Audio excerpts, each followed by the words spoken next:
सुधीर अपनी आंखों में आंसू लिए उन टीलों से गुजरता जा रहा था। उसके मन में कई ख्याल चल रहे थे, कई खौफनाक ख्याल। क्या सच में वो ठगा गया है? क्या सच में वो जो सोच रहा है क्या वो सही है, या फिर महज जो आसपास कुछ दिनों से उसके घटनाएं हो रही हैं उनका फलसफा है? नहीं, ऐसा हो नहीं सकता। इतने महीने बीत चुके हैं, आज तक मुझे शक क्यों नहीं पड़ा? लेकिन सुधीर किस शक की बात कर रहा है, किस वाक्य की बात कर रहा है, ये जानेंगे आज के किस्से में। सो इससे पहले आज का किस्सा शुरू करें, आप सबसे गुजारिश है कि अगर आप नए हैं चैनल पर तो सब्सक्राइब जरूर कीजिए, साथ के साथ ही बेल आइकन को प्रेस करना मत भूलिएगा ताकि आपको आने वाले वीडियोस के नोटिफिकेशन मिलते रहें। लाइक कर दीजिए, हाइप कर दीजिए, और किस्सा कैसा लगा वो कमेंट बॉक्स में ज़रूर बताइएगा। साथ के साथ ही जो बीते कुछ दिनों में हुआ, जिसका शायद आप थोड़ा सा अंदाज़ा लगा पा रहे होंगे, तो उसके बारे में भी डिस्कस करेंगे। लेकिन सबसे पहले जिस काम के लिए व्यूअर्स आते हैं इस चैनल पर वो है किस्सा, खौफनाक किस्सा। तो उसी से ही हम शुरू करते हैं।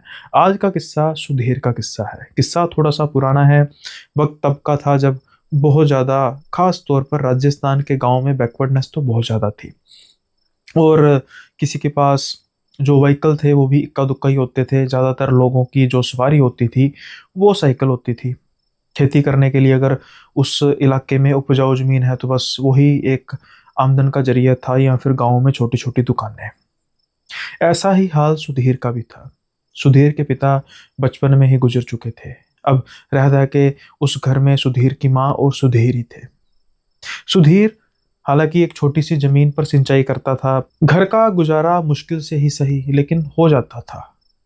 हालांकि कोई भी ऐसी समस्या नहीं थी फाइनेंशियली सुधीर को, लेकिन एक समस्या जिससे दोनों जाने जूझ रहे थे वो थी सुधीर की शादी।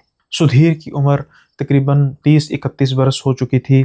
अभी तक उसकी शादी नहीं हुई थी, और गांव वगैरह के इलाकों में अगर उम्र बढ़ जाए और शादी ना हो तो लोग तरह तरह की बातें करना शुरू कर देते हैं।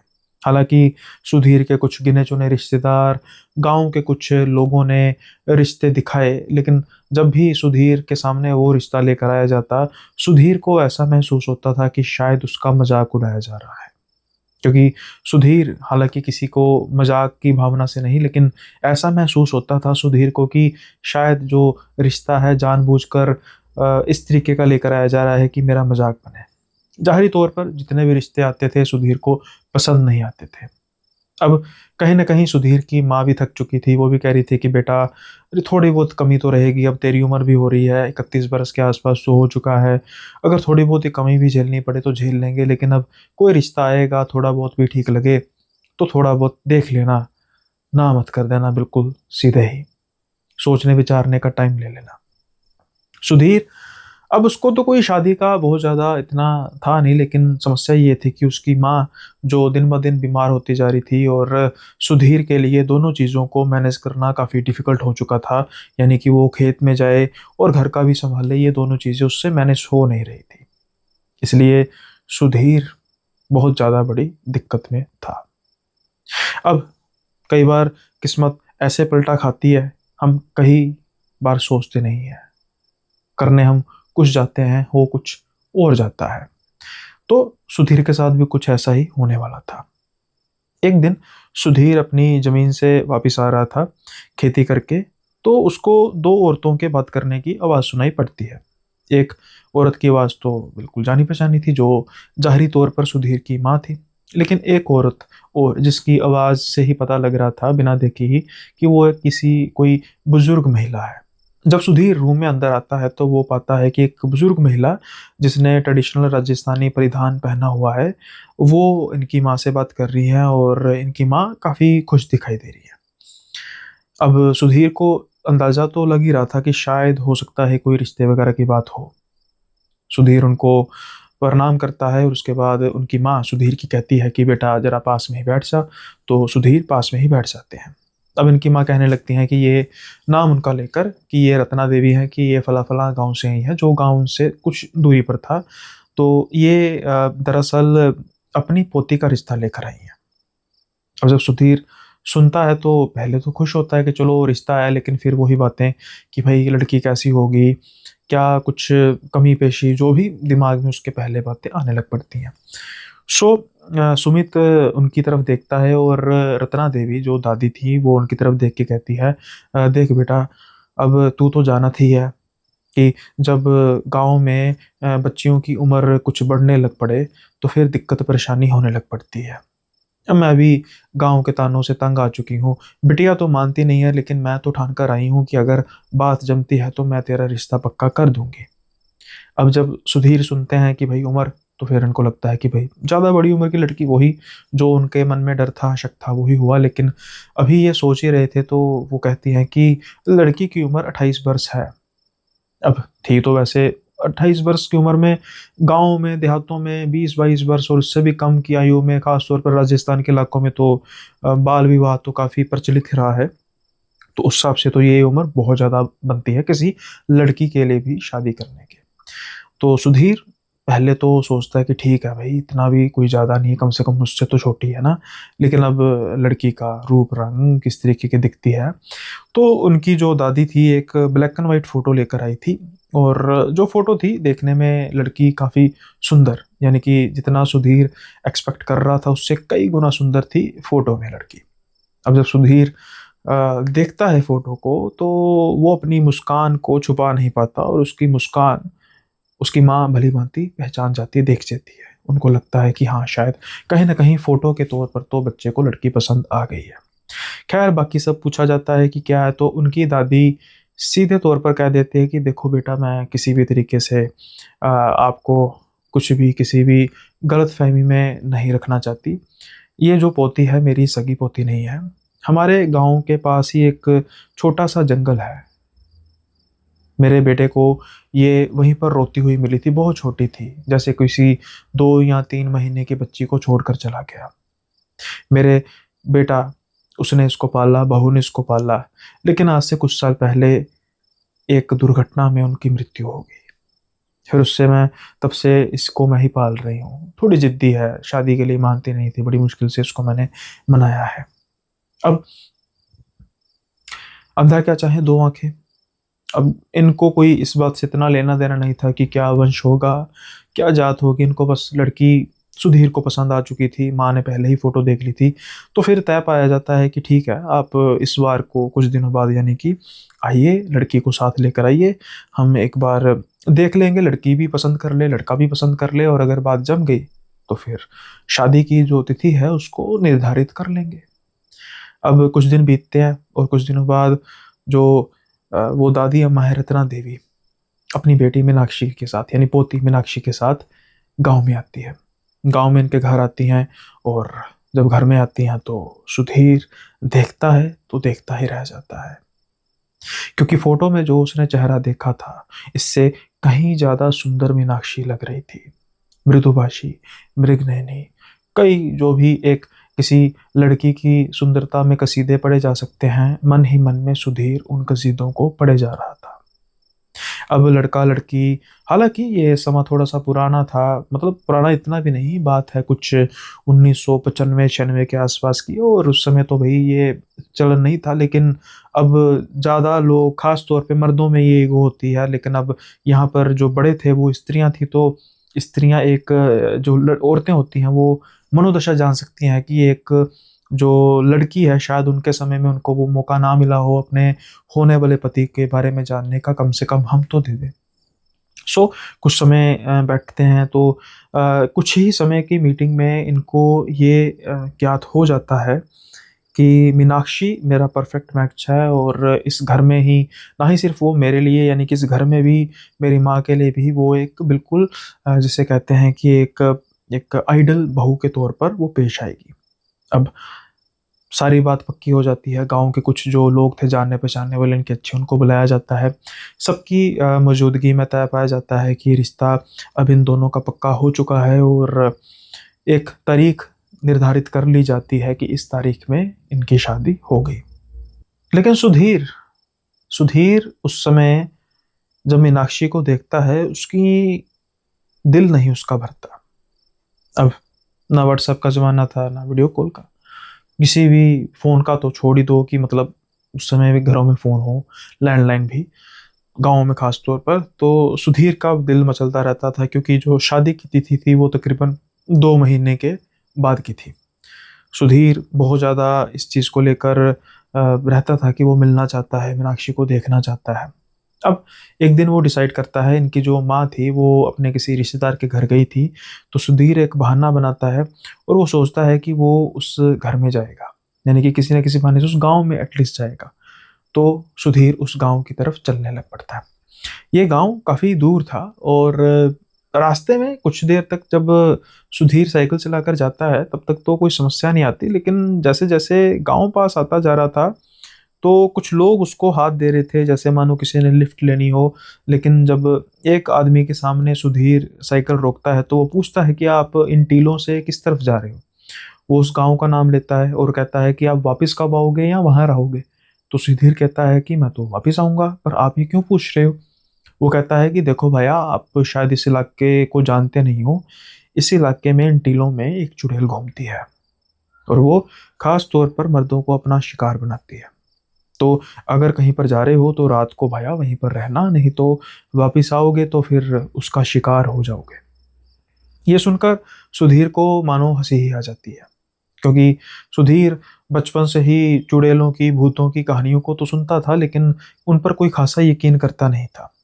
और आम तौर पर पुराने, यानी कि इस समय में लोग तकरीबन गाँव के लोग तकरीबन विश्वास तो करते थे, लेकिन सुधीर कुछ और ही मानसिकता का एक आदमी था, इसलिए वो इस बात को हँस के टाल देता है और उस गाँव की तरफ बढ़ना शुरू कर देता है। अब उसकी किस्मत देखो कि जब वो गाँव के अंदर एंटर करता है, वो एक दुकान पर पूछता है, बातों-बातों में कि ऐसे रत्ना देवी जी का घर कहाँ पे? पूछना चाहता है, अभी पूछता नहीं है, लेकिन वहाँ पर एक बूढ़ी औरत खड़ी होती है। अचानक से जैसे बूढ़ी औरत उसकी तरफ देखती है, तो वो हँस के कहती है, "अरे! दामाद जी, आप इस गाँव में?" वो देखकर सन का सन रह जाता है कि अरे! ये तो मैं सीधा ही पकड़ा गया। लेकिन अब कश कुछ कह नहीं पाता और कहता, हाँ, मैं दरअसल किसी काम से जा रहा था, तो मैं इसी गाँव से गुज़र रहा था। कुछ भी XYZ एक बहाना बना लेता है।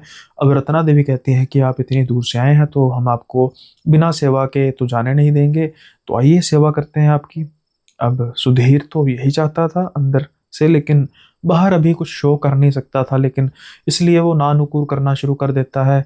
तो क्या होता है कि एक घर का गाँव जो दामाद होता है, गाँव में सभी गाँव का दामाद ही माना जाता है। तो जो दुकान वाला था, आस-पास के लोग थे, फ़ोर्स करना शुरू कर देते हैं और एक उनके घर में लेकर उनको जाया जाता है और वहाँ जब मीनाक्षी को देखते हैं, उनकी मन की मुराद पूरी हो जाती है।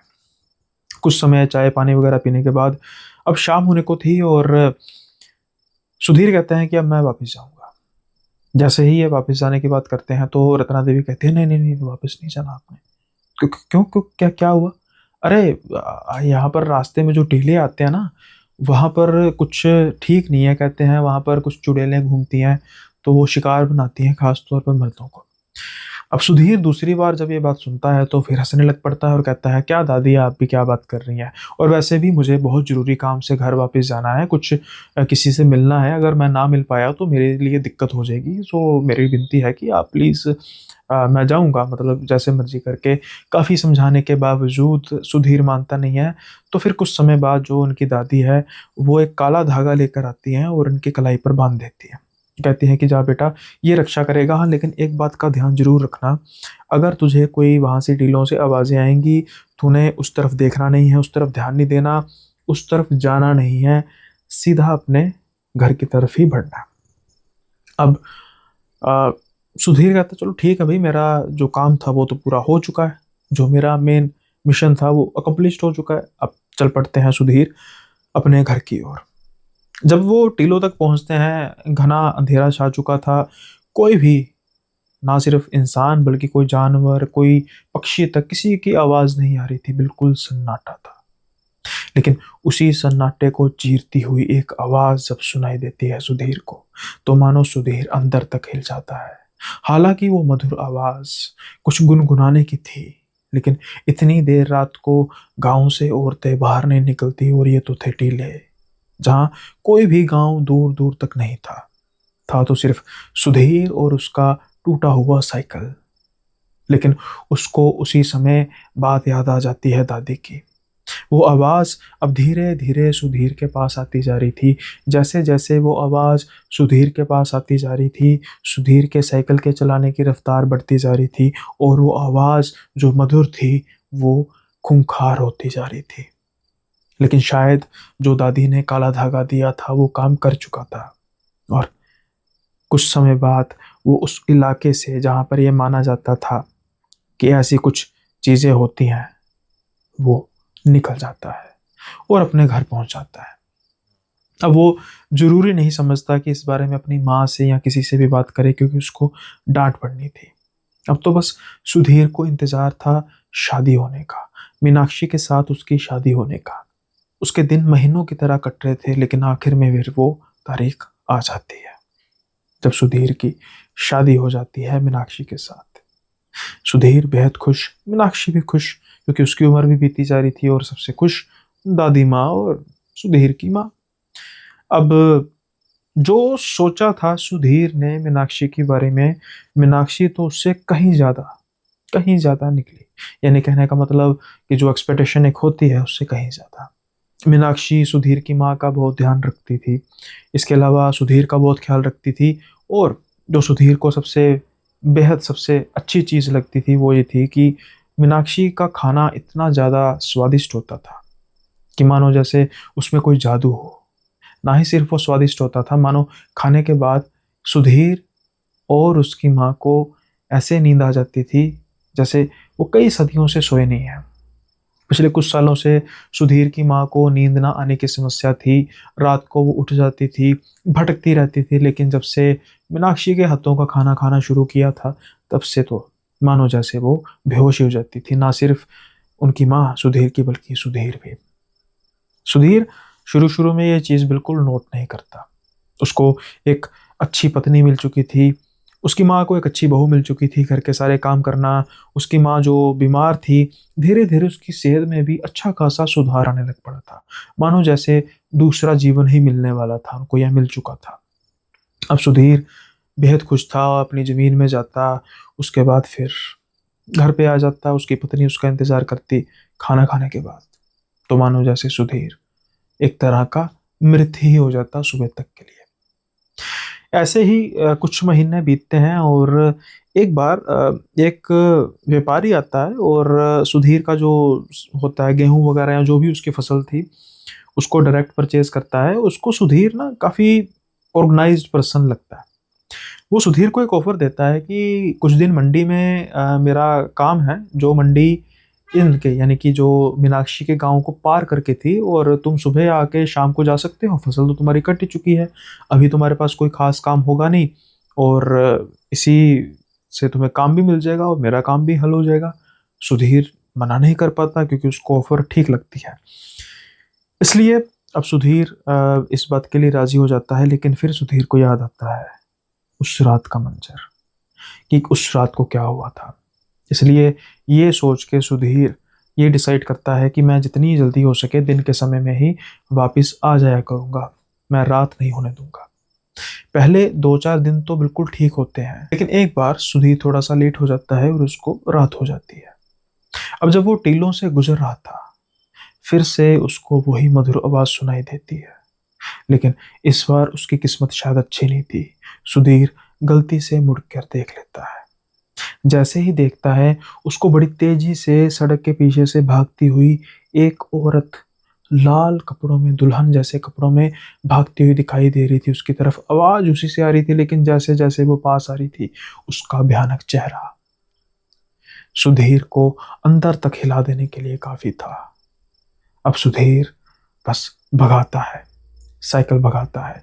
एक चीज वो नोट जरूर करता है कि एक निश्चित दूरी पर आकर वो चुड़ैल उसका कुछ बिगाड़ नहीं पा रही थी। और जब सुधीर उस दायरे से बाहर निकलता है तो वो सोचता है कि ऐसा कैसे। फिर उसको याद आता है वो काला धागा जो उसको दादी ने दिया था। उसका रंग थोड़ा उड़ चुका था, फेंट हो चुका था, शायद उसकी शक्ति थोड़ी सी कमजोर हो चुकी थी। इसी वजह से तो वो जो चुड़ैल थी उसको साफ तौर पर नजर आई, पहली बार बिल्कुल नजर नहीं आई। सुधीर रात के समय में डरा हुआ घर आता है। मीनाक्षी उसको लेकर काफ़ी ज़्यादा चिंतित थी। सुधीर हालांकि किसी भी तरीके से बात करता नहीं है इसके बारे में और खाना खाने के बाद सो जाता है। लेकिन आज उसको एक सपना आता है। सपना आता है कि वो अपने बेड पर बिस्तर पर लेटा हुआ है। उसको पायलों के छनकने की आवाज़ आती है और वही मधुर आवाज़ उसको सुनाई देती है। सुधीर उठता है, देखता है कि बिल्कुल उसके बगल में एक औरत बैठी है, एक लड़की बैठी है जो कि देखने में उसकी बिल्कुल पत्नी जैसी फिलहाल के हाव भाव से फिजिक से लग रही थी। लेकिन जैसे ही वो प्यार से उसके कंधों पर हाथ रखता है, वो औरत मुंह जैसे ही घुमाती है, सुधीर की तो मानो चीखें निकल जाती है, क्योंकि वो वही चुड़ैल थी जिसका सामना आज रात को उसने किया था। लेकिन ना जाने उस के खाने में, मीनाक्षी में क्या था कि सपना होने के बावजूद सुधीर इतने डरने के बावजूद उठ नहीं पाया। जब सुधीर सुबह उठता है, अपनी पत्नी को देखता है, आज थोड़ा सा वो संशय में था कि क्या ये एक असर है, ये क्या ये एक मनोवैज्ञानिक असर है कि मैंने कल रात को उस चुड़ैल को एक दुल्हन के कपड़ों में देखा और अभी कुछ ही महीने पहले मेरी शादी हुई है, और कहीं ये सब कुछ मनोवैज्ञानिक वैज्ञानिक तो नहीं। सो सुधीर इस बात को आई गई कर देता है और उसके बाद उसका जीवन धीरे धीरे फिर वैसे ही चलने लग पड़ता है। लेकिन अब उसको एक चीज हर रोज रात को सताती थी, वो औरत, वो चुड़ैल उसके सपनों में आती थी। और अब उसका जो चेहरा बड़े ध्यान से देखने लग पड़ा था सुधीर, वो चेहरा उसको मीनाक्षी के चेहरे के साथ मिलता जुलता नजर आता था। इसलिए सुधीर अब बहुत ज्यादा परेशान हो चुका था। कई बार वो मीनाक्षी को शक की निगाहों से देखता। ऐसा भी क्या वो खाने में डालती है कि उसकी जो नींद है वो टूटती ही नहीं, इतने भयंकर सपनों के बाद। अब उसने कोशिश की और उसने सोचा कि मैं किसी तांत्रिक से बात करता हूँ। जब वो तांत्रिक के पास गया, उसने तांत्रिक से सारी बात की, तो तांत्रिक ने कहा कि हो सकता है कई बार इस चीज़ का असर, जो चुड़ैल तुमने देखी है, वो चुड़ैल की जो एक छाया होती है वो कभी पीछा नहीं छोड़ती। तांत्रिक उनको एक ताबीज़ देता है, लेकिन उस ताबीज़ का कोई फ़ायदा नहीं होता। सुधीर सोचता है कि अब इस चीज़ का जो सार है मैं खुद ही लूँगा, इस चीज़ के बारे में खुद ही सोचूंगा। एक रात सुधीर ये डिसाइड करता है कि वो रात को खाना नहीं खाएगा और मीनाक्षी जिद करती है खाना खाने के लिए, लेकिन सुधीर किसी न किसी तरीके से टाल देता है और सुधीर खाना नहीं खाता। रात का वक्त होता है, वो देखता है कि मीनाक्षी सो रही है बगल में। उसको तसल्ली होती है, क्योंकि कहीं ना कहीं उसका शक था कि कहीं मीनाक्षी कोई चुड़ैल तो नहीं। न जाने कैसे उसके मन में ये शक बार बार भरा जा रहा था। अब वो सोचता है कि अरे खेतों में भी तो कुछ काम है, क्यों ना मैं खेतों की तरफ हो आता हूँ। ये सुबह के 3 बजे के आसपास का समय था। वो अपने खेतों की तरफ बढ़ना शुरू करता है।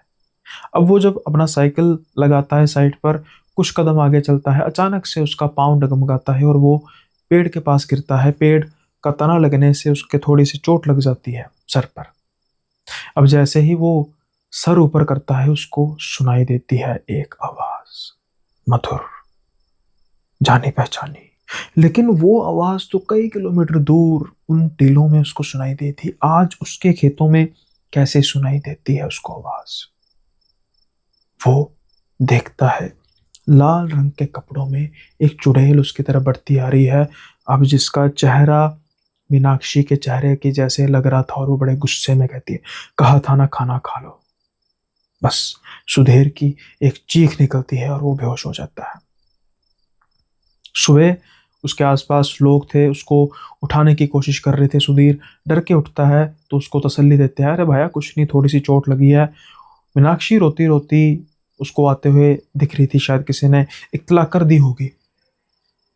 अब मीनाक्षी और उसकी माँ यानी कि उसकी सास दोनों सुधीर के पास बैठी थी, रो रही थी। लेकिन सुधीर तसल्ली देता है कि मुझे कुछ नहीं हुआ, लेकिन वो शक की निगाहों से देख रहा था मीनाक्षी को। मीनाक्षी उसको पूछ रही थी कि आप क्यों आए, क्यों यहाँ पर रात को खेत में आए, आपको कहा था ना खाना खा लो। क्यों खाना क्यों खा लूं? खाना खा लेता तो क्या मैं उठता ना? अब सभी लोगों के बीच में बातें करना जायज नहीं था, ये बात सुधीर भी समझता है और वो कहता है कुछ नहीं हुआ, मुझे थोड़ी सी चोट लगी है। सुधीर का शक जो है वो शायद धीरे धीरे धीरे धीरे बढ़ता जा रहा था। इसलिए सुधीर अब सोच रहा था कि मैं कुछ ऐसा करूं जिससे मीनाक्षी को भी किसी तरीके का शक ना हो और मैं कुछ पता लगाऊं। सो कुछ दिन बीतते हैं और उसके बाद फिर सुधीर रुक करता है दोबारा से मीनाक्षी के गांव के आसपास। अब वो मीनाक्षी के गांव में नहीं जाता, वो मीनाक्षी के गांव के आसपास में कुछ चीज़ों के बारे में पता लगाना शुरू करता है और कुछ चीज़ें फिर उसको पता लगती भी हैं। जो ये टीलों वाली चुड़ैल थी, इसके बारे में ये पता लगता है कि एक आसपास, जो ये जंगल के आसपास के गांव का एक आदमी था, कहते हैं कि उसकी शादी चुड़ैल से हुई और कुछ समय बाद उसकी एक बेटी भी हुई। ये बात है आज से कुछ 27-28 साल पहले की। कहा जाता है कि एक तांत्रिक ने उन दोनों को कैद कर लिया और वो बेटी वहीं छोड़ गया। उसके बाद उस बच्ची का क्या हुआ किसी को कुछ नहीं पता, लेकिन कुछ लोगों का ये कहना है कि वो बच्ची अब बड़ी होकर इन्हीं टीलों के आसपास भटकती है चुड़ैल बनकर। जैसे ही सुधीर ये बात सुनता है, उसको सारी बातें फ्लैशबैक में आनी शुरू हो जाती हैं। दादी कहती थी कि उनको बच्ची जंगल में मिली थी, यानी कि उनके बेटे को बच्ची जंगल में मिली थी। क्या मीनाक्षी ही चुड़ैल है? अब वो भागा भागा जाता है तांत्रिक के पास और तांत्रिक को सारी बात बताता है। तांत्रिक भी ये बात जब सुनता है तो वो सकते में आ जाता है और कहता है कि इसको पता करने का सिर्फ एक ही तरीका है, आपकी पत्नी को यहाँ पर लेकर आना पड़ेगा। यहाँ पर मैं एक हवन करूँगा, उस हवन में आपकी पत्नी का कोई भी, जैसे उंगली होगी या कुछ, सिर्फ एक बार टच करनी है। अगर तो उसको आग नहीं लगी। अब एक बड़ी जाहिर सी बात है कि अगर हम आग में उंगली या कुछ हाथ रखेंगे तो उसी समय तो आग लगेगी नहीं। अगर तो उसको वैसे आग नहीं लगती, सिर्फ जलन महसूस होती है, तो वो एक साधारण लड़की है। लेकिन अगर आग फैली उसके हाथ में तो वो एक चुड़ैल है। अब सुधीर और वो तांत्रिक तय करते हैं कि वो इस तरीके से उस अग्नि को प्रज्वलित करेंगे कि आसपास कोई भी तांत्रिक, यानी कि उसका डेरा नहीं होगा कोई और जगह पर, और उसको, मीनाक्षी को इस तरीके का शक नहीं होगा कि ये अग्नि जो है इसमें कुछ खास तरीके के मंत्रों का प्रयोग किया गया है। जब मीनाक्षी को लेकर आता है सुधीर किसी बहाने से, उसका हाथ उसकी उंगली पकड़ता है और जैसे ही वो आग में रखता है, अचानक से मानो उसके हाथ में ऐसे आग लगती है कि जैसे पहले उसके हाथ पर कोई फ्यूल छिड़का हो। वो चीखती है, चीखते चीखते वो भागना शुरू करती है। वो आवाज फिर से जानी पहचानी लग रही थी, ठीक उसी आवाज के जैसी जैसे उसने पहले 2 बार उन टीलों में और एक बार अपने खेत में सुनी थी। भागता है सुधीर उसके पीछे, लेकिन मीनाक्षी अंधेरे में कुछ समय बाद कहीं गायब सी हो जाती है। बकौल सुधीर इस बात को कई बरस बीत चुके हैं, उसके बाद कभी भी मीनाक्षी उसको नजर नहीं आई, ना ही उसकी दादी को। उसकी दादी से जब बात की गई तो वो भी सन की सन थी कि क्या वो इतनी देर से एक चुड़ैल को पाल रही थी? क्या सुधीर की शादी चुड़ैल से हुई थी? शायद इन सवालों का जवाब कहीं ना कहीं सुधीर के पास भी था, लेकिन वो समझना नहीं चाहता। मीनाक्षी, जिससे वो सच्चे में प्यार करता था, और यूं कहें तो इतने महीने जब वो उसके साथ रही, उसने किसी भी तरीके का उसको नुकसान तो नहीं पहुंचाया। क्या वो उन्हीं कहानियों की तरह एक चुड़ैल थी? जैसे हिमाचल में ऐसी कई कहानियां सुनने को मिलती हैं कि चुड़ैल ने किसी इंसान के साथ शादी की, या फिर कुछ और था? इसका जवाब सुधीर को कभी मिल नहीं पाया। कुछ ही महीनों बाद सुधीर की माँ चल बसी। अब सुधीर के लिए इस गांव में कुछ नहीं बचा था, बस बचा था तो वो घर जहां पर उसकी माँ और उसकी पत्नी या चुड़ैल की यादें थी। वो अपनी जमीन वगैरह बेचकर शहर में आता है, ठेला लगाता है, कुछ समय बाद शादी कर लेता है। लेकिन मीनाक्षी आज भी उसकी यादों में ऐसे के ऐसे ही तरोताजा है। ये आप ही डिसाइड कीजिए कि क्या सच में वो ही चुड़ैल थी, या फिर वो टीलो वाली चुड़ैल और मीनाक्षी एक ही थी, या फिर कुछ और माजरा था। सुधीर समझना नहीं चाहता, या फिर वो सच में इतना नासमझ है कि उसको ये नहीं मालूम कि आखिर में मीनाक्षी थी कौन। सो ये था आज का किस्सा। उम्मीद करता हूँ कि आपको ये किस्सा बेहद पसंद आया होगा। पसंद आया तो ज़रूर कमेंट बॉक्स में बताइएगा। और बढ़ते हैं अब हम अगले किस्से की ओर। अगले किस्से के बाद थोड़ा सा फिर हम डिस्कस करेंगे कि जो भी मैंने आपसे बात की थी। अगला किस्सा भी है तो ऐसा ही, मतलब शादी से जुड़ा हुआ ही है। अब संजय बेसिकली काफ़ी धनी परिवार से ताल्लुक़ रखते हैं, और उनकी जो शादी है बेसिकली ये इंदौर से ताल्लुक़ रखते हैं, और इनकी शादी लखनऊ में थी, काफ़ी दूर। जो जहाँ पर शादी थी वहाँ पर भी काफ़ी सभ्य परिवार, और इन्होंने फिर ये डिसाइड किया कि भाई अब हम पहले आएंगे, इतनी दूर से बारात को लेकर आएंगे, काफ़ी एलिट होंगे पीपल, तो वहाँ पर जो रहने सहने का होगा, तो फिर इनको एक गांव में, मतलब इनका जो जहाँ पर शादी होनी थी उससे कुछ किलोमीटर दूर एक डेस्टिनेशन जैसे हवेली होती है ना, वैसी हवेली थी, काफ़ी बड़ी हवेली थी, तो फिर इन्होंने वो बुक करा ली। अब सारे का सारा जितने बाराती थे, जो यानी कि मेन मेन रिलेटिव्स थे, वो वहाँ पर पहुँच जाते हैं गाड़ियों समेत, सामान वगैरह वहाँ पर रखना शुरू कर देते हैं। देखने में हवेली पुरानी लेकिन काफ़ी सुंदर थी। अब जो संजय है बेसिकली कजन्स का वही, मतलब शादी से पहले हल्ला गुल्ला, डीजे नाइट्स वगैरह सब कुछ चल रहा था। एक दो दिन, मतलब 4-5 दिन पहले ये इन्होंने सोचा था कि हम यहाँ पर प्रोग्राम अपने सारे करेंगे। तो एक दो दिन हंसी खुशी सारे अच्छे तरीके से बीत जाते हैं। अब आप ये जानते ही होंगे कि जब शादी से पहले दूल्हा दुल्हन का बहुत ख्याल रखा जाता है, उनको बाहर नहीं जाने दिया जाता। इनकेस अगर किसी की डेथ हो जाए तो मैयत में भी नहीं जाने दिया जाता, जनाजे में या यूँ कहें कि संस्कार में नहीं जाने दिया जाता। किसी ऐसी गम वाली जगह पर जहाँ पर कुछ ग्रीफ हो, नहीं जाने, अफसोस नहीं करने दिया जाता। तो तकरीबन नॉर्थ इंडिया में तो होता, बाकी मैं कह नहीं सकता। तो संजय का भी खासा ध्यान रखा जा रहा था कि भाई बच्चा ज़्यादा अपने रूम में ही रहे, अगर एंजॉय कर रहा है तो उसके साथ लोग हों। लेकिन एक आधे दिन के बाद थोड़ा बहुत फिर ढील हो जाती है, क्योंकि संजय भी समझदार लड़का था।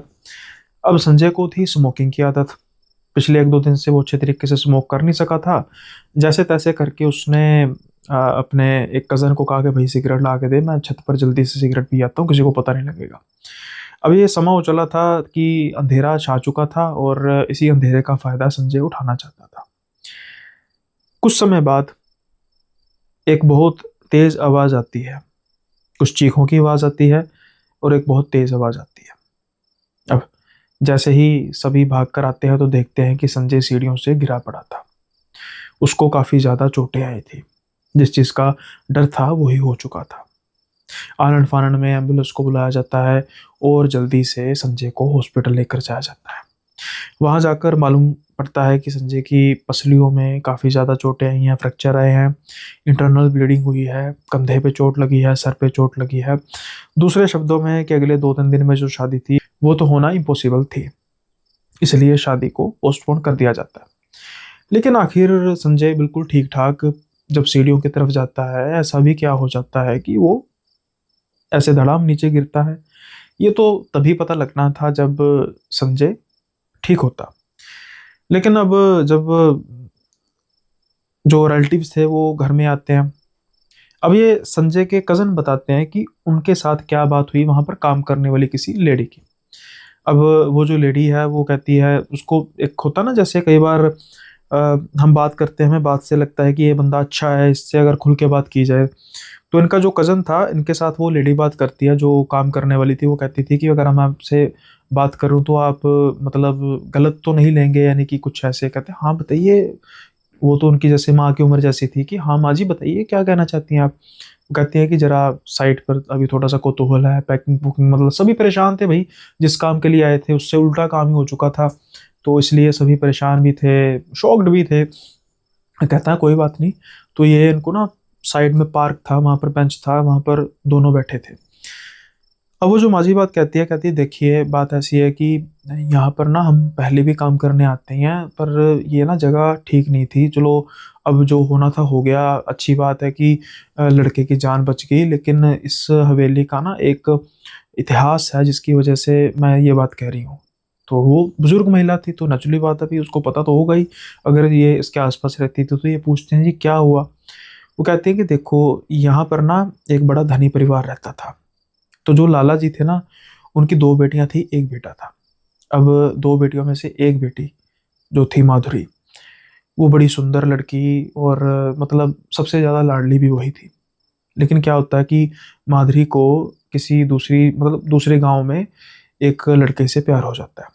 लड़का लड़की दोनों एक दूसरे को बेहद प्यार करते थे, लेकिन उतना ही नफरत अब उन दोनों के परिवारों में हो चुकी थी, क्योंकि ना ही माधुरी के परिवार को वो लड़का पसंद था, और ना ही उस लड़के को माधुरी का मतलब उस परिवार को माधुरी लड़के के परिवार को माधुरी भी पसंद नहीं थी। अब तो ये तो बहुत ज़्यादा एक समस्या हो चुकी थी। माधुरी का ये कहना था कि अगर वो शादी करेगी तो वहीं पर करेगी, और दूसरी तरफ लड़के का भी ये कहना था।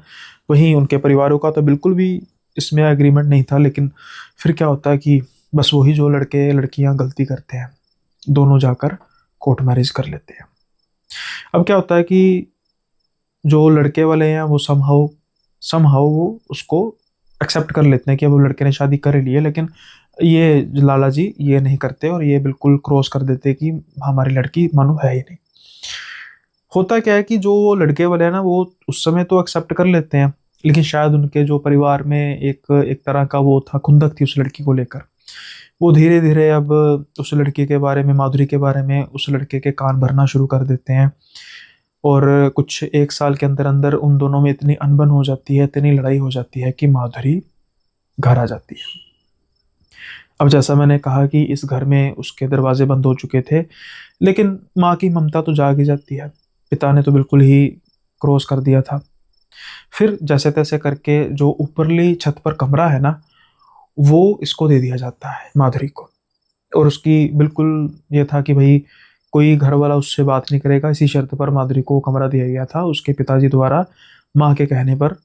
माँ इतनी उसकी चल पड़ी, लेकिन पिता ने कहा था कि ना उससे कोई बात करेगा, समय पर उसे खाना पीना कपड़े पहना सब कुछ मिलेगा, ना वो किसी को बुलाएगी ना कोई उसको बुलाएगा, घर से वो बाहर नहीं जा सके, मानो कि एक तरह का कैद ही हो गई। अब क्या होता है कि धीरे धीरे समय बीतना शुरू हो जाता है। कहीं ना कहीं माधुरी का जो वो है मानसिक संतुलन खराब होना शुरू हो जाता है, क्योंकि अ, वो बहुत ज़्यादा प्यार करती थी उस लड़के से, और कुछ महीनों बाद ही उसको उसके घर में एक लेटर आता है, और वो थे डिवोर्स के पेपर्स। इसकी वजह से वो बहुत ज़्यादा टूट जाती है, कि उसको लगा था कि शायद झगड़ा है, वो मुझे ले जाएंगे, लेकिन ऐसा होता नहीं।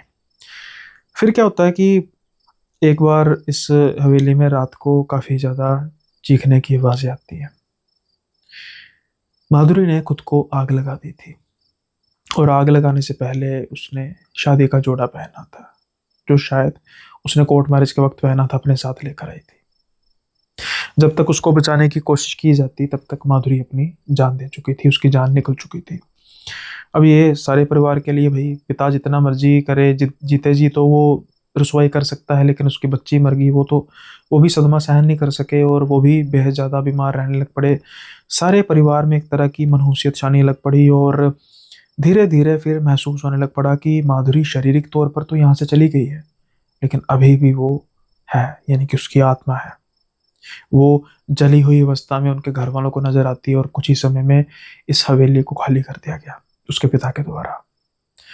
फिर उसके बाद इस हवेली में कई लोगों ने ओन की, लेकिन कोई भी टिक नहीं सका। जो उसके आखिरी मालिक थे, उन्होंने फिर इस हवेली को एक तरह का डेस्टिनेशन बना दिया, कि कोई जैसे आप जैसा कोई आएगा, पिकनिक करने आएगा, और कोई ना कोई छोटी मोटी हरकत किसी के साथ हो ही जाती है। अब उनका जो कजन था संजय का, वो सोच नहीं पा रहा था कि क्या इस बात को यकीन किया जाए ना किया जाए, कैसे, समझ नहीं पा रहा था वो। सो वो सोचता है कि भाई ठीक है, अब जो कुछ होना था हो गया, हमने कौन सा हवेली खरीदनी है। खैर ये मतलब सारा अपना सामान वगैरह पैक करते हैं, और संजय को फिर एम्बुलेंस के जरिए अपने इंदौर में ही शिफ्ट किया जाता है। अब जब संजय थोड़ा सा बोलने लायक होता है, अब वो सबको यही कहता है कि भाई पता नहीं मेरा पाँव फिसल गया, मैं वैसे ही छत पर जाने लगा था। लेकिन ये जो कज़न थे, इनके साथ इनकी काफ़ी बनती थी, उनको तो पता था कि भाई ये स्मोकिंग करने जा रहा, तो वो पूछता है कि भाई तू बता हुआ क्या था, मैं बात किसी को नहीं बताऊंगा। फिर संजय ने बात बताई कि भाई मैं जब सीढ़ियाँ चढ़ने लगा, तो जैसे सामने दरवाज़ा खुला था, मैं जैसे सीढ़ी यानी कि मुझे छत का वो नज़र आने लग पड़ी छत, तो मुझे एक ऐसे लड़की जैसे मेरी तरफ जिसने पीठ की हुई है, बिल्कुल दुल्हन की जैसे वेशभूषा में खड़ी हुई थी। मैं बड़ा हैरान रह गया। मुझे लगा कि कहीं मतलब वो तो नहीं मेरे साथ सरप्राइज़ तो नहीं कर दिया तुम लोगों ने कि वुड बी वाइफ को यहाँ पर खड़ी है और मुझे सरप्राइज़ देगी। लेकिन मैं ना ऐसे ही जाता जा रहा था धीरे-धीरे और मैंने आवाज़ लगाई गीत, जो कि उनकी वुड बी वाइफ का नाम था। अब वो क्या होता है कि अचानक से जैसे ही वो पीछे मुड़ती है तो मुझे एक जले हुए चेहरे वाली लड़की दिखाई देती है। पूरा भाई जला हुआ चेहरा और पिघल कर नीचे गिर रहा था। वो मेरी तरफ बड़ी तेज़ बढ़ती है और मैं सँभाल नहीं पाता हूँ, सीढ़ियों से गिर जाता हूँ। उसके बाद भाई मुझे नहीं पता क्या हुआ। अब जो कज़न ब्रदर ने उस आंटी से, उस माँ जी से बात सुनी थी और जो इनके साथ हुआ था, वो लगभग एक जैसा ही था। सो कहने का मतलब है कि सच में उस हवेली में कुछ था। लखनऊ के किसी गाँव की ये हवेली है। अगर कोई लखनऊ से है, अगर कोई जानता है कि कुछ ऐसी हवेली है, यानी बड़ा घर भी हवेली को कहते हैं, तो ज़रूर मुझे कमेंट बॉक्स में बताइएगा। बाकी कैसा लगा आपको किस्सा? उम्मीद करता हूँ कि आपको अच्छा लगा होगा किस्सा। सो अब हम बात करते हैं थोड़ा-सा रिसेंट टाइम में जो हुआ। हम सबकी एक अवधारणा सी बन गई थी कि 2025 काफ़ी बुरा साल है सबके लिए जाते-जाते, मेरे लिए भी बन ही गया। एक्सीडेंट हुआ और काफ़ी मेजर एक्सीडेंट था, लेकिन जान बच गई इसलिए आपके सामने हूँ। और जो इंजरीज़ की थोड़ी-सी अपडेट दे देता हूँ। टाँगों में काफ़ी चोट आई है, लेकिन फ्रैक्चर कोई नहीं है, अच्छी बात ये है। चेस्ट में बहुत ज़्यादा चोट आई है, लेकिन बड़ी हैरानीजनक तौर पर फ्रैक्चर नहीं हुआ, जो कि डॉक्टर्स को भी लग रहा था कि भाई जिस तरीके से हिट हुई है गाड़ी, गाड़ी की हालत बड़ी ख़राब थी। और अ, उसका भी मैं शायद कारण आपको 2-3 बता दूँगा।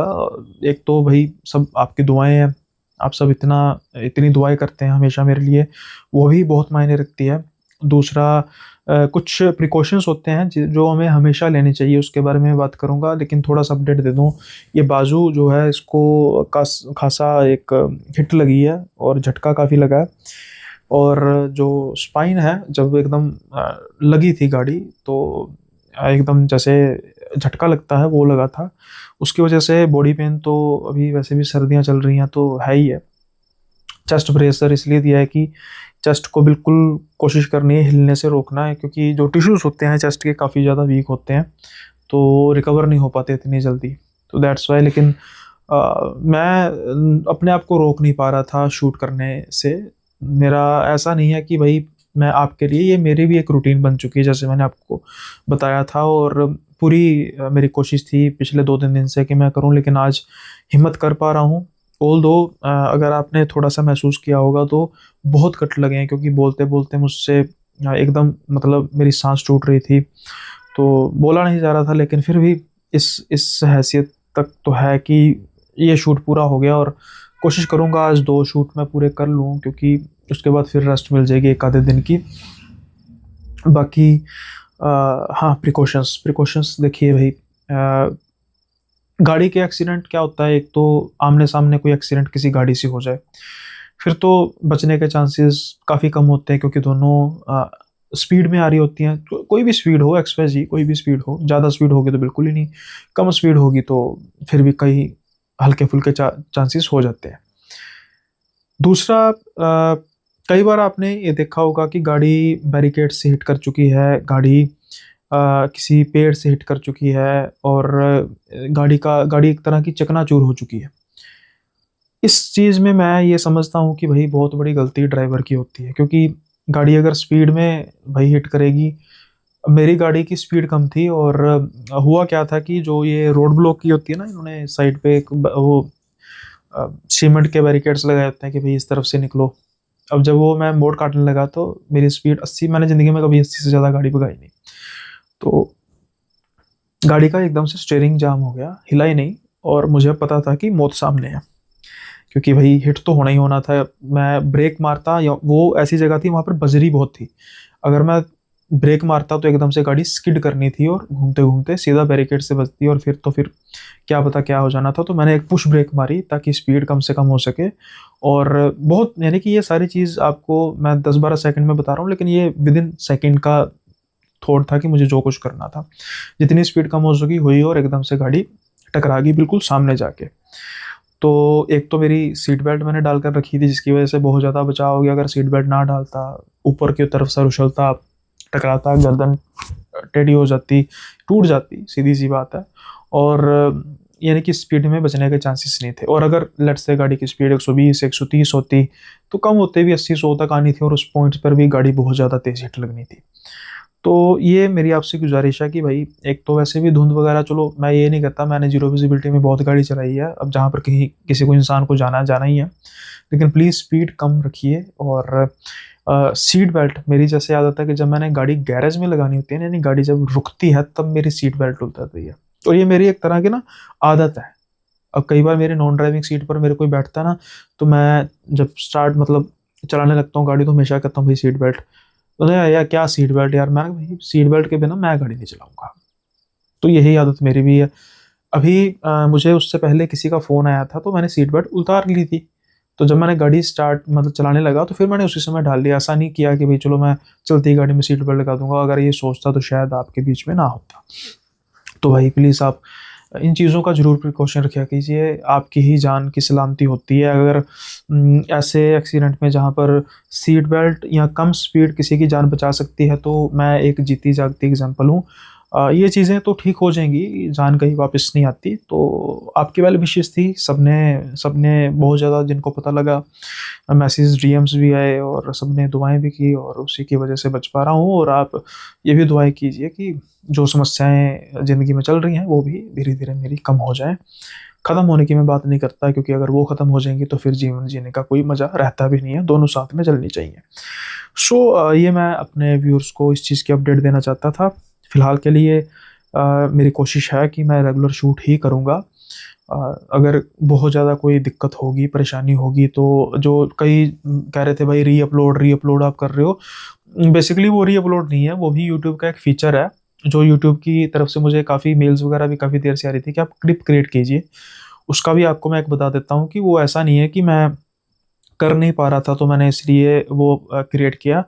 उसका एक कारण है कि यूट्यूब का मानना है कि जो आपके पुरानी वीडियोस हैं, अब लेट्स से कि मानो जब मेरा एक पॉडकास्ट आया होगा, तब मेरे 2000 सब्सक्राइबर्स होंगे। तो हो सकता है कि भाई वो इतने लोगों ने ना मेरे जो उसके बाद जुड़े, यानी कि 8 9 10 11 हज़ार जो सब्सक्राइबर बाद में जुड़े, उनमें से 1000 या 2000 ने मैक्सिमम देखा हो। लेकिन जब मैं आज वीडियो दोबारा वो क्लिप बनाकर उसका थोड़ा बहुत पोर्शन काट कर दोबारा अपलोड करूंगा, तो फिर वो पुराने लोग भी देखेंगे।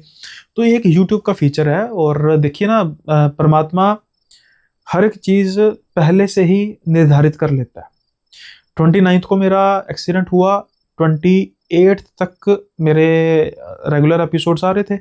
और मैंने 29th को सुबह सोचा था कि मैं शाम को, मतलब मैंने अपने टाइम के हिसाब से, जब जहाँ पर मेरा एक्सीडेंट हुआ वो घर से कुछ 15-20 किलोमीटर दूर था, और मैंने 7 बजे तक घर पहुँचाना था, फिर मैंने शूट करके अपलोड करना था। पर मैंने ना 5-6 पहले क्लिप रेडी कर लिए थे कि भाई मैं क्लिप्स रेडी कर रहा हूँ, कभी हो तो मैंने अपलोड कर दिया करूँगा। ये नहीं पता था कि इनकी ज़रूरत साथ के साथ पड़ जाएगी। तो वो सब कुछ पहले से ही निर्धारित कर लेता है। उन्होंने, देखो, उन्होंने मेरा जो रेगुलर वीडियो डालने का, चाहे क्लिप्स के मोड में, उसका वो टूटने नहीं दिया, हर रोज़ वीडियो आती रही। ये एक कमिटमेंट थी, शायद वो परमात्मा को भी पसंद आई। बातें काफ़ी हो चुकी हैं। और ये हमेशा मैं आखिरी पॉइंट कहता हूँ कि ये उन व्यूअर्स के लिए जो मेरे रेगुलर व्यूअर्स हैं, जिनको अटैचमेंट है, जो जिन्होंने किस्सा सुनना है, उनके लिए 2 किस्से हो चुके हैं। और जो अभी तक जुड़े हैं, यानी इस पोर्शन को देख रहे हैं, और जिन्होंने सब्सक्राइब नहीं किया, गुजारिश है कि सब्सक्राइब कर दीजिए। ज़िंदगी मौत का कुछ पता नहीं होता। कुछ दिन पहले ही मौत मैंने बिल्कुल सामने से देखी है, अच्छी होती है, पर समय पर आनी चाहिए, मैं ये कहता हूँ। खैर, इससे ज़्यादा मैं कुछ कहूँगा नहीं। जोक्स आर पार्ट, एंड आप सब भी सही सलामत रहिए। फॉग बहुत ज़्यादा डेंस पड़ रही है, ख़ास तौर पे पंजाब के इलाकों में, तो ध्यान से गाड़ी चलाइए, जहाँ पर ज़रूरी हो वहाँ पर जाइए। और दुआ कीजिए कि मेरे जो लॉसेस हैं वो जल्दी से रिकवर हो जाएं, क्योंकि पिछले कुछ दिनों में इसकी वजह से गाड़ी का नुकसान तो जो हुआ ही हुआ बहुत ज़्यादा, बाकी भी कुछ और भी लॉसेस हुए साथ के साथ ही। अरे भाई, एक और आपको बात बतानी भूल गया, फ़ोन चोरी करके ले गए भाई। दुनिया इतनी गिर चुकी है, फ़ोन ही गाड़ी में से निकाल के ले गए। एक बंदा बेहोश पड़ा है जो शायद पता नहीं जिएगा बचेगा भी कि नहीं बचेगा। फ़ोन चोरी करके ले गए, वॉलेट चोरी करके ले गए। दुनिया यहाँ तक भी गिर चुकी है। बचाने वाले भी थे, बचाकर अगर हॉस्पिटल ना लेकर जाते तो कुछ बड़ी इंजरी हो सकती थी, लेकिन उसी बीच में कुछ ऐसे लोग भी होते हैं जो मौके की तलाश में होते हैं। सो बात कोई नहीं, फ़ोन गया वापस आ जाएगा, कोई ऐसी बड़ी बात नहीं। सो ये था आज का एपिसोड। उम्मीद करता हूँ कि आपको पसंद आया होगा। पसंद आया तो लाइक शेयर सब्सक्राइब जरूर कर दीजिएगा। मिलेंगे अगले एपिसोड में नए किस्सों के साथ। तब तक के लिए बाय बाय, अपना ख्याल रखिएगा।